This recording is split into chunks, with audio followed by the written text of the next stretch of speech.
নমস্কাৰ সকলো চাগে কুশলে আছে। আজি মই বনাবলৈ আহিছোঁ স্পেচিয়েল নিমকি মগু দাইল দি বনাম। আহকচোন মই কেনেকৈ বনাম আপোনালোকক দেখুৱাম। একদম মচমচীয়া নিমকি হৈছে। মই নিমকি বুলি কৈছোঁ, যদি বেলেগ কিবা নাম আছে মই নাজানো। মই দুটা ষ্টাইলত বনাইছোঁ, এটা স্কোৱাৰ আৰু এটা গছপাতৰ নিচিনা। একদম মচমচীয়া হৈছে। চাহৰ লগত খাব পাৰি, চাট বনাই খাব পাৰি আৰু খুব ধুনীয়া হৈছে খাবলৈ। বলকচোন মই দেখুৱাম কেনেকৈ বনালোঁ। প্ৰথমতে এখন পেনত অলপ কচুৰি মেথি মই গৰম কৰি ল'লোঁ, মানে অকণ ভাজা নিচিনা কৰি লৈছোঁ। তাৰপিছত সেইখিনি নমাই থ'লোঁ, থৈ সেইখন পেনতে 1 চামুচ তেল দিছোঁ আৰু আধা চামুচ জিৰা গুটি আৰু আধা চামুচ চফ গুটি গুৱামুড়ি ধুনীয়াকৈ ফুটাই ভাজি ল'ম। আপোনালোকে কালজিৰাও দিব পাৰে, ভাল লাগিব। মই কালজিৰা দিয়া নাই। তাৰপিছত এইখিনি মগু দাইল মই তিয়াই থৈছোঁ 4 ঘণ্টামান। তাৰপিছত টুকি ধুনীয়াকৈ পানীটো যোৱাৰ পিছত এইখিনি ধুনীয়াকৈ ভাজিব লাগিব। ধুনীয়াকৈ ভাজি থাকিব লাগিব, অলপ ৰঙচুৱা হ'ব লাগিব। ইয়াতে এইবাৰ দিলোঁ অলপ মানে জোখমতে নিমখ আৰু হালধি গুড়ি। আকৌ ভাজিব লাগিব। তাৰপিছতে ইয়াতে দিছোঁ এইবাৰ আধা চামুচ চিলি ফ্লেক্স।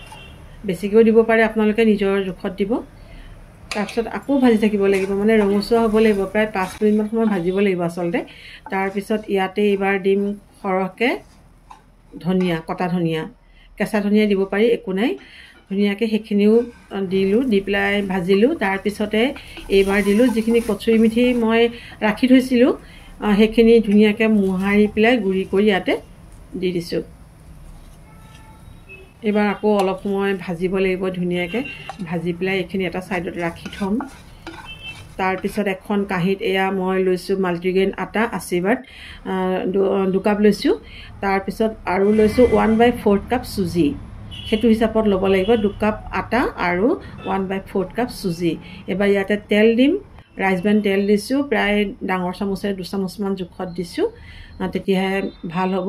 এনেকৈ যেতিয়া সানিব তেতিয়া এনেকুৱা লাডু হ'ব লাগিব, তেতিয়া গম পাব যে তেলটো জোখতে দিছোঁ। তাৰপিছত এইবাৰ ইয়াতে দি দিম যিখিনি মগু দাইল মই ভাজি থৈছিলোঁ, সেইখিনি দি পেলাই ধুনীয়াকৈ সানিম। আপোনালোকে বাৰু মোৰ ভিডিঅ'বিলাক চাই কেনেকুৱা লাগে? যদি ভাল লাগে তেতিয়াহ'লে লাইক, কমেণ্ট আৰু শ্বেয়াৰ কৰিব আৰু পেজটো ফ'ল' কৰিবলৈ নাপাহৰিব। এয়া দেখিছেনে? এইবাৰ মই এইখিনি ধুনীয়াকৈ মঠিলোঁ। এনেকুৱা হ'ব লাগিব ডোটো যে আপোনাৰ বেছি কোমলো হ'ব নালাগে আৰু বেছি টানো হ'ব নালাগে। অলপ সময় ৰাখিব লাগিব, প্ৰায় 20 মিনিট সময় ৰেষ্ট দিব লাগিব। তাৰপিছত এয়া লৈ পেলাই এইখিনি এনেকৈ লাডু বনাই লৈছোঁ, ডাঙৰ ডাঙৰকৈ লৈছোঁ। আৰু বেলনাটো বেলিব পাৰে, কিন্তু মই বেলনাত বেলাতকৈ এনেকৈ বেলি ভাল পাওঁ। স্লেবখনত ধুনীয়াকৈ মচি ধুই লওঁ। তাৰপিছতে মই অলপ শুকানতা দিব লাগিব, দি এইখিনি বেলিব লাগিব। যিহেতু একদম ছফ্ট নহয়, দেখিছেনে কিমান ধুনীয়া হৈছে। এতিয়া এনেকুৱা চাইজত থাকিব লাগিব, বেছি পাতলো নহয়, বেছি ডাঠো নহয়।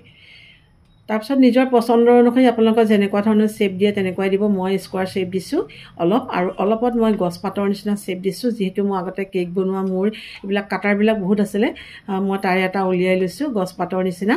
সেইটো দিও শ্বেপ বনাইছোঁ আৰু এইখিনি স্কোৱাৰকৈও বনালোঁ বহুতখিনি। এতিয়া এখন ডাঙৰ কেৰাহী লৈছোঁ আৰু তাতে সৰহকৈ তেল দিছোঁ।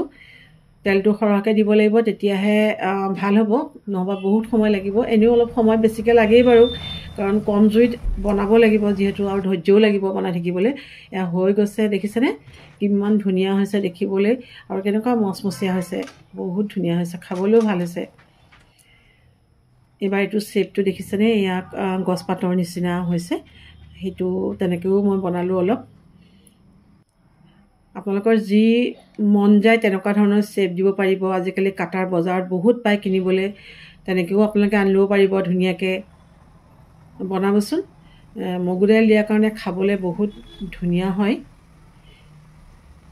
আৰু আপোনালোকে মোৰ ভিডিঅ'বিলাক চাই পেলাই কমেণ্ট কৰিব। ভাল লাগিলেও কমেণ্ট কৰিব, বেয়া লাগিলেও কমেণ্ট কৰিব, আৰু পেজটো ফ'ল' কৰিব। তেতিয়াহে এনেকুৱা মানে সহজ ৰেচিপিবিলাক মই দি থাকোঁ মাজে মাজে, সহজতে পাব। এয়া দেখিছেনে? মই এইখিনি বনালোঁ স্কোৱাৰ চাইজত, আৰু এইখিনি বনাইছোঁ মই গছপাতৰ চাইজত। এখন বেতৰ মোৰ মানে অভেল চাইজৰ প্লেট, তাতে মই এইখিনি ৰাখিছোঁ। এনেকৈ দেখিছেনে? সজাই দিছোঁ। একদম মচমচীয়া হৈছে, বহুত ধুনীয়া হৈছে। আপোনালোকে মোৰ ভিডিঅ'বিলাক চাব আৰু পেজটো ফ'ল' কৰিবলৈ নাপাহৰিব। আজিলৈ আহিছোঁ, নমস্কাৰ।